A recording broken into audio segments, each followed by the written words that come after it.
kõik võite filmida. See lugu leidis aset 40ndatel Ukrainas. Tema ees peatus tumehall Opel Rekord, kust väljusid 3 madalalaubalist kantpead. Mees tõmbas tupest bussi, sorry.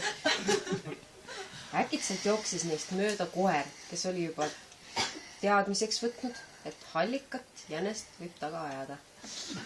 Paulile see meeldib.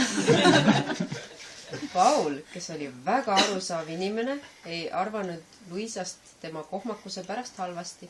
Selle asemel vaatas ta sügavalt Luisa pruunikas rohelistesse silmadesse ja tundis kõhus liblikaid. Võib-olla 3 miljardi aasta pärast oli evolutsioon teinud oma töö ja lõpeb pikk ootamine ja mõlema planeedi asukad leiavad teineteisest selle, mida nad otsinud on.